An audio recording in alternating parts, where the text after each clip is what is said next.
बिस्मिल्लाहिर्रहमानिर्रहीम। Dear students, आज हम सीखेंगे प्रेजेंट कंटिन्यूअस टेंस। प्रेजेंट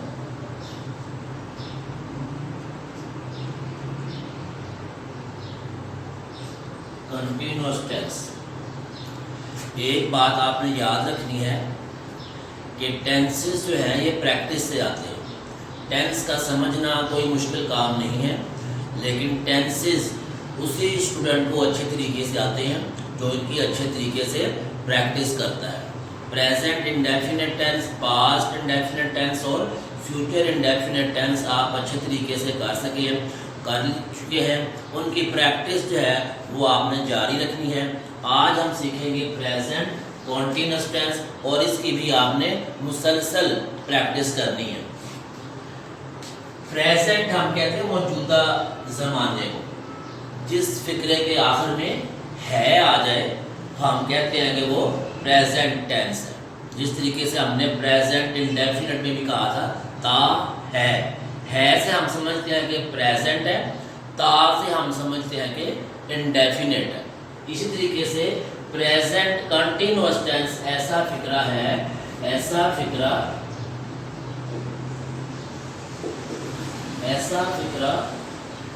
जिसके आखिर में रहा है, रही है, रहा है या रहा हुआ है। तो है से हम ये समझते हैं कि ये प्रेजेंट टेंस है, और रहा से हम ये समझते हैं कि ये कंटिन्यूअस टेंस है। कंटिन्यूअस का मतलब जारी, कि ये प्रेजेंट का ऐसा फिक्रा है जिसमें काम जारी है, जिसमें काम अभी हो रहा है। जैसे मैं अभी आपको लेक्चर दे रहा हूँ, या एक बच्चा खेल रहा है, वो आपकी आंखों के सामने खेल रहा है, आप लेक्चर देख रहे हैं, ये काम आप अभी कर रहे हैं। तो जो काम जारी हो, जो काम किया जा रहा हो, जैसे आप सो रहे हैं, आप खाना खा रहे हैं, आप लाहौर जा रहे हैं, लेकिन जो काम उस वक्त आप कर रहे हो या कोई काम उस टाइम में वो काम कर रहा हो, तो वो टेंस होता है कंटिन्यूअस टेंस। और अगर आखिर में आ जाए है तो वो बन जाता है प्रेजेंट कंटिन्यूअस टेंस। तो ऐसा फिक्रा जिसके आखिर में रहा है, रही है, रहा है या रहा हूँ आए, तो हम समझ जाते हैं कि ये प्रेजेंट कंटिन्यूअस टेंस का फिक्रा है। तो हम इसके इंग्लिश इसके असूल के अकॉर्डिंग बनाएंगे। तो प्रेजेंट कंटिन्यूअस टेंस का असूल क्या है? सबसे पहले सब्जेक्ट के बाद हम राइट करेंगे हेल्पिंग वर्ब, और हेल्पिंग वर्ब के बाद हम राइट करेंगे वर्ब, और वर्ब के बाद हम राइट करेंगे ऑब्जेक्ट। आमतौर पर सीक्वेंस जो है वो सारे सेंटेंसेस का वो एक जैसा ही होता है। लास्ट जो हमने टेंस सीखे उसमें भी आपने देखा कि पहले सब्जेक्ट आता है, फिर वर्ब आता है और फिर ऑब्जेक्ट। अगर हेल्पिंग वर्ब है तो वो सब्जेक्ट और वर्ब के बिटवीन यूज किया जाता है। तो टेंसेस का जो तरीका है वो आमतौर पर सेम ही होता है। कुछ वर्ड्स ऐसे होते हैं जिनको आगे पीछे करना होता है, कुछ खास वर्ड्स होते हैं जिनको यूज करना होता है, कुछ वर्ब की फॉर्म्स हैं जिनको यूज करना होता है। अगर हम उनको सही तरीके से यूज कर लें तो हम उर्दू से इंग्लिश में अच्छे तरीके से ट्रांसलेट कर सकते हैं। तो हेल्पिंग वर्ब जो है इस टेंस के, वो हेल्पिंग वर्ब है इज एंड आर। ये तीन हेल्पिंग वर्ब यूज होते हैं प्रेजेंट कंटिन्यूअस टेंस में, इज, एम और आर। और वर्ब की फर्स्ट फॉर्म यूज होती है। वर्ब की फर्स्ट फॉर्म प्लस ing, जो वर्ब की फर्स्ट फॉर्म है उसके साथ ING भी लगाना, जैसे वर्ब खाना, ईट ईटिंग, गो गोइंग, पढ़ना रीड रीडिंग, खेलना प्ले, ING लगाएंगे तो प्ले इंग। तो जो वर्ब की फर्स्ट फॉर्म होगी उसके साथ ING भी लगाना जरूरी है प्रेजेंट कॉन्टिन्यूअस टेंस के अंदर। आप इसको इस तरीके से याद रखें कि कॉन्टिन्यूअस का कोई भी फिक्रा हो, चाहे वो प्रेजेंट कॉन्टिन्यूअस हो, चाहे वो पास्ट कॉन्टिन्यूअस हो, या वो फ्यूचर कॉन्टिन्यूअस हो, कॉन्टिन्यूअस के अंदर ING वर्ब की फर्स्ट फॉर्म के साथ लाजमी यूज किया जाता है। हेल्पिंग वर्ब है इसके इज, एम और आर। अब हम देखते हैं कि इज, एम और आर कहां कहां यूज किए जा सकते हैं। इज, एम, आर, इसको हम यूज करते हैं थर्ड पर्सन सिंगुलर के साथ। इसको हम यूज करते हैं थर्ड पर्सन सिंगुलर के साथ। अगर हमारा सब्जेक्ट थर्ड पर्सन सिंगुलर हो, थर्ड पर्सन सिंगुलर क्या होता है? ही, शी, इट, या कोई नाउन, या कोई सिंगुलर चीज हो, अकेली चीज हो, तो इसको हम इस क्या है, इसको हम यूज करते हैं थर्ड पर्सन सिंगुलर के साथ। जैसे अगर हमारे पास ही सब्जेक्ट है तो ही के साथ हेल्पिंग वर्ब कौन सा यूज होगा? इज। शी के साथ यूज होगा इज। असलम के साथ यूज होगा इज। इट के साथ यूज होगा इज। इसी तरीके से जो एम है इसको हम यूज करते हैं सिर्फ फर्स्ट पर्सन सिंगुलर के साथ। और फर्स्ट पर्सन सिंगुलर जो है वो क्या है? सिर्फ आई। आई जो है ये फर्स्ट पर्सन सिंगुलर है, तो सिर्फ आई के साथ एम यूज करते हैं प्रेजेंट कॉन्टिन्यूअस टेंस में। क्योंकि आई के साथ जो है वो हम एम यूज कर सकते हैं। अब देखते हैं आर। आर जो है वो फर्स्ट पर्सन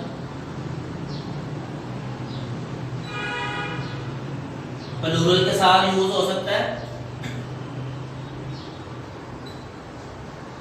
सेकंड पर्सन के साथ यूज हो सकता है। सेकंड पर्सन सिंगुलर और प्लूरल दोनों सेम है। यू सेकंड पर्सन सिंगुलर भी है और यू सेकंड पर्सन प्लूरल भी है।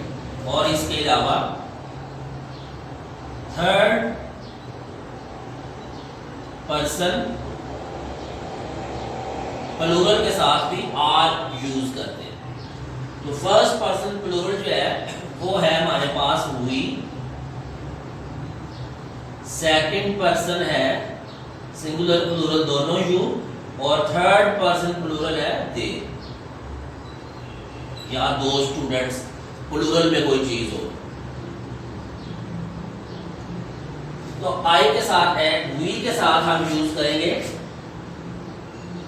आर। यू के साथ यूज करेंगे आर। दे के साथ यूज करेंगे आर। तो ये थी कुछ बेसिक चीजें। अगर किसी फिक्रे को आपने प्रेजेंट कॉन्टिन्यूअस टेंस में ट्रांसलेट करना है तो उसके लिए ये बेसिक चीजें हैं जिनका आपको पता होना जरूरी है। अब हम इसकी प्रैक्टिस करते हैं। कुछ फिक्रे मैं लिखता हूँ और उसकी ट्रांसलेट करके देखते हैं किस तरीके से उसको ट्रांसलेट करें।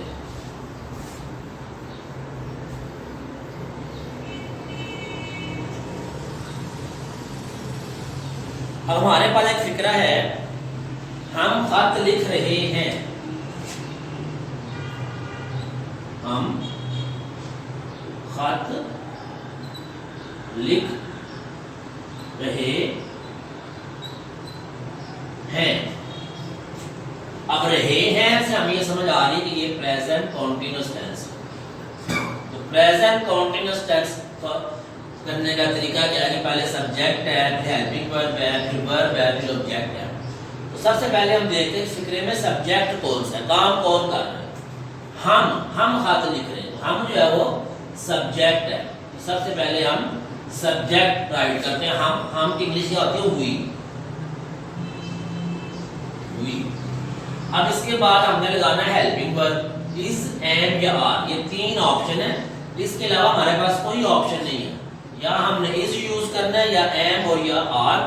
तो वी जो है ये फर्स्ट पर्सन प्लूरल है, तो ये मैंने यहाँ पे लिखा है कि वी के साथ हम आर यूज करते हैं। तो वी आर।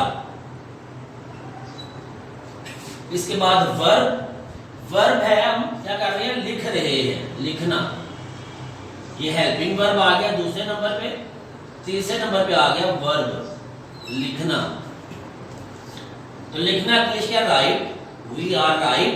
और राइट वर्ब की फर्स्ट फॉर्म के साथ आईएनजी भी यूज करना है। तो वी आर राइटिंग। एक बात और आपने याद रखनी है कि अगर किसी वर्ब के जो फर्स्ट फॉर्म है उसके एंड पे ई आ जाए तो वो ई को हम खत्म करके फिर आईएनजी लिखते हैं।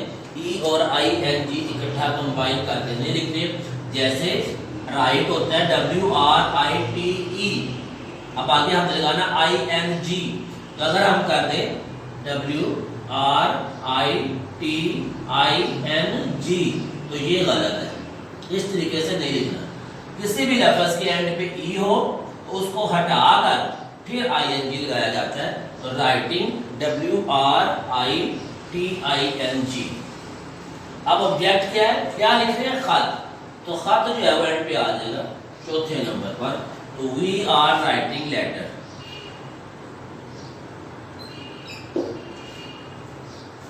अब एक और फिक्रा देखते हैं। वो चाय पी रहा है, वो चाय पी रहा है। सबसे पहले सब्जेक्ट, वो चाय पी रहा है। तो वो मुज़क्कर के तौर पर यूज हुआ, पी रहा है। तो वो की इंग्लिश क्या होती है, ही। इसके बाद हेल्पिंग वर्ब, ही के थर्ड पर्सन सिंगुलर। तो थर्ड पर्सन सिंगुलर के साथ हेल्पिंग वर्ब यूज होता है इज। यहां भी आपके सामने राइट है कि ही के साथ इज यूज किया जाता है। तो ही इज। पहले नंबर पर वो, इसके बाद हेल्पिंग वर्ब, इसके बाद पीना। पीना होता है ड्रिंक, लेकिन चाय पीना के लिए हम टेक का वर्ड यूज करते हैं। तो पीना टेक। टेक वर्ब की फर्स्ट फॉर्म है, इसके साथ आईएनजी राइट करना है। तो टेक के एंड पे भी ई आ रहा है, ई जो है खत्म कर देंगे, ई हटा के आईएनजी। He is taking. तो क्या पी रहा है, चाय। एंड पे हम राइट कर देंगे ऑब्जेक्ट चाय। He is taking tea. एक और फिक्रा देखते हैं। मैं कराची जा रहा हूं, मैं कराची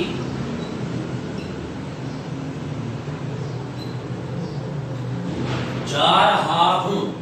तो सबसे पहले मैं इंग्लिश क्या होती है, आई के साथ हेल्पिंग वर्ब। आई फर्स्ट पर्सन सिंगुलर है, तो फर्स्ट पर्सन सिंगुलर के साथ हेल्पिंग वर्ब यूज होता है एम।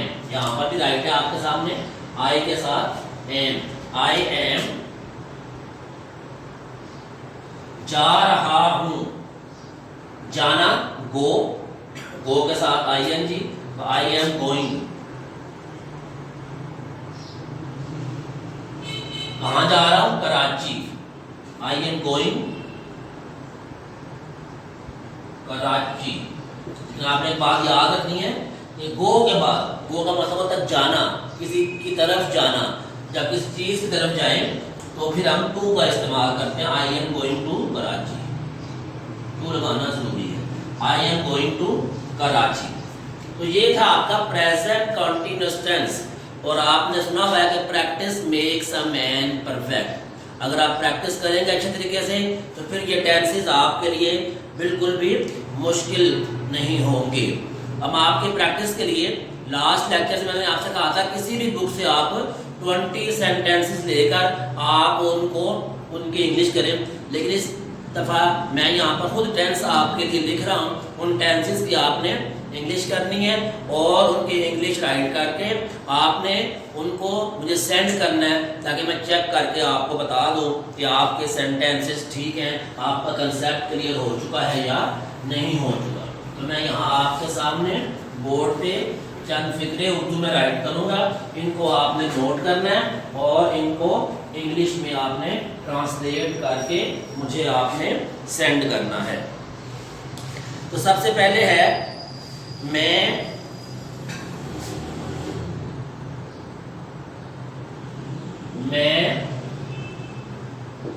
मेज बना रहा हूं, मैं मेज बना रहा हूं। नेक्स्ट है तुम सेब खा रहे हो, तुम सेब खा रहे हो। मैं किताब पढ़ रहा हूँ, मैं किताब पढ़ रहा हूँ।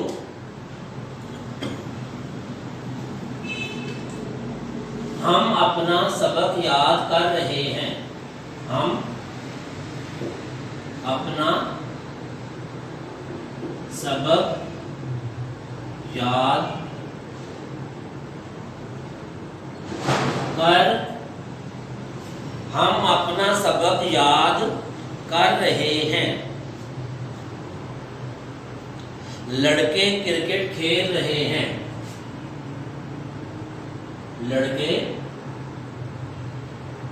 क्रिकेट खेल रहे हैं, लड़के क्रिकेट खेल रहे हैं। वो वर्जिश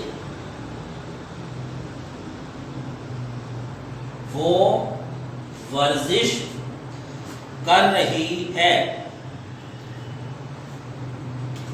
तुम झूठ बोल रहे हो,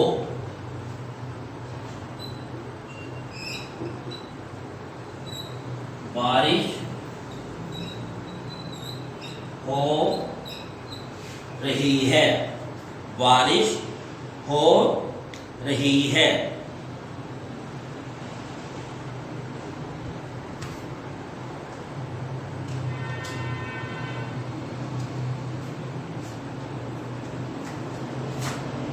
किसान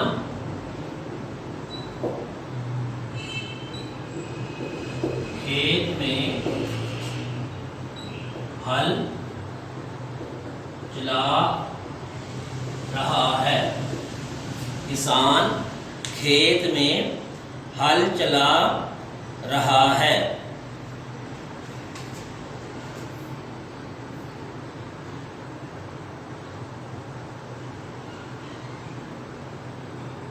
अकबर बाजार जा रहा है। तो ये 10 सेंटेंसेस हैं, इनकी आपने इंग्लिश करनी है, इनको इंग्लिश में राइट करना है। इसमें आपने एक सेंटेंस नंबर 8 में लिखा है बारिश हो रही है। अगर कोई ऐसा फिक्रा हो उर्दू में जिसमें मौसम का जिक्र हो, तो उस फिक्रे के अंदर जो सब्जेक्ट होता है वो हम यूज करते हैं इट। जैसे बारिश हो रही है, तो यहाँ पर सब्जेक्ट क्या होगा? इट। बारिश हो रही है, तो सब्जेक्ट हम खुद यूज करते हैं। अगर मौसम का जिक्र किया गया हो फिक्रे में, तो सब्जेक्ट कौन सा यूज करते हैं हम? इट। तो बारिश हो रही है, इसमें जो सब्जेक्ट आपने यूज करना है वो है इट। और किसान खेत में हल चला रहा है। हल चलाना की इंग्लिश होती है प्लो। हल चलाना प्लो, PLOUGH, प्लो। बाकी इसमें कोई ऐसा फिक्रा नहीं है जिसकी इंग्लिश आपको ना आती हो। अगर आपको कोई लफ्ज़ इंग्लिश नहीं आती तो आप डिक्शनरी में कंसल्ट कर लें या गूगल पर जाकर चेक कर लें। तो ये आपका था प्रेजेंट कॉन्टिन्यूअस टेंस। इसकी प्रैक्टिस करके अच्छे तरीके से आपने मुझे सेंड करनी है, ताकि मैं आपको इसमें बता सकूं कि आपकी प्रैक्टिस जो है वो अच्छे तरीके से हो चुकी है या नहीं। Thank you.